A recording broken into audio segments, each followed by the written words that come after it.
The Honourable Craig Murray is a regular guest on the Mother of All talk shows, speaks on all kinds of things. He is, after all, an historian, a former British ambassador, sacked by Tony Blair's Labour government for over-focusing on human rights, and he is the parliamentary candidate for the Workers' Party in the great city of Blackburn, where, once upon a time, Jack Straw, the British Foreign Secretary, was the Foreign Secretary who sacked Craig Murray.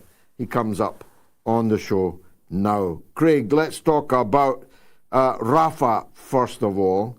I don't know about you. I found this week's footage, this week's coverage, the hardest to bear of anything that we've seen over the last 7.5 months. Did it represent a kind of escalation to you, or a further collapse in what we thought might be the floor of Israeli state conduct? It's heartbreaking. It's so difficult to watch, and there have been months and months of it. And we all had hope that in some way these actions by the international organizations, the rulings from the and orders from the International Court of Justice, the decision to issue an arrest warrant or request an arrest warrant from the ICC prosecutor, all of that may start to put some restraint on Israel. But then we have, how depraved do you have to be to bomb refugee families in their tents? What can be more evil than that? And I've now reached a stage where I find it so appalling that there are times when I cry when I look at my own children, because they remind me of children I've seen dead, killed, mutilated, their lives ended in Gaza. It's becoming difficult to believe that we are having to go through this reality where those terrible, terrible things are happening. And it's not just that the people who represent us, and it's not just that our taxpayers' money, it's not just that our representatives are failing to stop it. It's that our elected representatives are actively supporting it, are still supplying military material to Israel, are still supplying intelligence to Israel, that we still have RAF intelligence overflights over Gaza, that we have Israeli aircraft using airports here, military aircraft using airports here, Israeli military aircraft taking off from the British bases in Cyprus. The evil of it, the complicity in evil, just goes on. And the inability of the ordinary people who want to stop it to make the political class stop doing this, it really is difficult to comprehend and difficult to live with. The ITV channels, ITV and Channel 4, finally, after 7.5 months of £150,000, 150,000 people murdered and maimed over just 7 months, have finally begun to produce programs, documentaries. There was a Dispatches the other night, which I haven't seen, but which I'm told was almost unbearably powerful in the depiction of the suffering of the Palestinian people. Do you see any sign that the fourth estate, the journalists, are beginning to turn? There is some sign of that, but it's really the start of a turn, not, which is a long way from complete. And we're still seeing framing on the BBC and on The Guardian. The Guardian headlined, Israel bombs Rafah in response to Hamas attacks on Tel Aviv. That was how that's how The Guardian headlined the latest atrocity. There's still a long, long way to go. And I'm reminded our our friend and colleague John Pilger, probably the greatest documentary maker of his time, died recently. And of course, for the last 20 years of his life, he had extreme difficulty in ever getting a documentary onto the mainstream media. And that's really changed very little. There's some hope. There's some sign of revelation. We also had The Guardian printing the truth about threats by Israeli intelligence against the personnel of the International Criminal Court and their families, for example. So there's some sign that it is seeping through to the media, and the media are permitting a little more of the truth. But the balance is still very much with the pro-Israeli narrative. Almost everything that happens is immediately framed in the pro-Israeli narrative, including this unanimous attempt across the media to explain the International Court of Justice order to Israel to stop its offensive in Rafah, to attempt to say that that was ambiguous in ways it most plainly was not ambiguous. So that framing still holds fast across most of the media.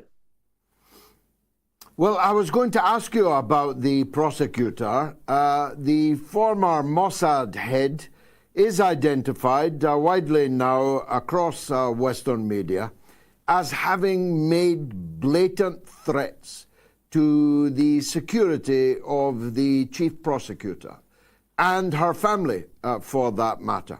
You wouldn't want to be doing things and going into things that might compromise your security and the security of your family, said the head then of the intelligence service of a state which is signed up to and party to, a member of the International Court of Justice.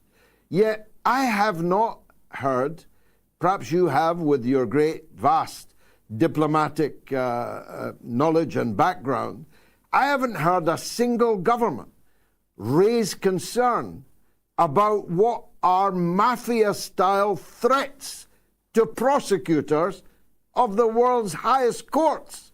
Have you? I haven't. There's been no diplomatic reaction that I have seen. Algeria, I think, did raise it, not with the specific threat, but raised it in general in the closed session of the Security Council. It was mentioned by Algeria, but not taken up by other countries, as I understand. It's interesting because I've known this for years, and I mentioned it. I was interviewed on not the Andrew Marr show this weekend, which is an excellent podcast people should see, and I mentioned it on this Sunday, which was before The Guardian broke it as a world exclusive. But it's one of those stories where everyone knows it. All good journalists knew this. Everybody who pays close attention knew this had happened, knew it had happened to Bensouda, but the media had chosen not to publish it for years and years until just now, when The Guardian finally published it as an exclusive. But it's not new information by any means. I certainly knew it for years, and it was well known in the diplomatic community for years, and that in some ways is a good example of the way Israel is protected and shielded constantly by the media from having the truth of its operations revealed. Now you're standing as candidate in Blackburn. I'm speaking with you on Sunday at 2 p.m. In Blackburn. You can give the details, I'm sure, if we can't put the flyer up. I'm speaking so many times over the next few days, I haven't quite got all the details in my head. But I'll be there with you on Sunday. I'm expecting it to be a big meeting. What is the main thrust of your election campaign in Blackburn? Yeah, well, first on the meeting, it's at 2:00 this Sunday at the Audley Centre, Chester Street in Blackburn. 2:00, Audley Centre, Chester Street, Blackburn. There we are, we've got a flyer up. get yourself there and listen to George. And as the flyer says, the main theme of my election campaign is stop the genocide. And I am unapologetic. I'm here in Blackburn campaigning where I campaigned against Jack Straw and against the Iraq War. And I'm campaigning because of Gaza. Were it not for Gaza, I would not be here. I'm not pretending I am campaigning here because of my interest in higher education policy, though I do have a deep-seated and long interest in higher education policy, but that's not why I'm here. I'm campaigning because at this vital moment, we all have to do everything we can to try to stop the genocide. And that means we have to stand in this election against the two big genocide-supporting parties. And we have to say to Keir Starmer, if you are moving the Labour Party into being a party that supports arms sales to Israel, a party that says that it was legal for Israel to cut off food and water to the children of Gaza, if that's what you're doing, we are going to stop you. That's why I'm here. And opposing this genocide is the first, second, and third reason I am here. Of course, we all know that there are other policies the Workers' Party have on nationalising water, nationalising all natural monopolies, bringing rail back into public ownership. There are many important policies we have also on the health service, but that's not the urgent matter of this moment. And what that meeting is going to be about, and we're going to talk about, and we want everyone to get together to do, is stopping the genocide. Because compared to children being ripped to shreds, compared to small children being burnt alive, nothing else in comparison is the story of this moment, is the need of this moment for us to stop. That's what it's about. I said this in my own by-election in Rochdale, and some pearl-clutching journalists threw up their hands in horror. And I always put this to them, Craig. If this election were taking place at the time of the Holocaust, would you condemn me for campaigning to try and stop the Holocaust? And if you had, how do you think it would be viewed historically by people studying the period in the future? I'm right, am I not?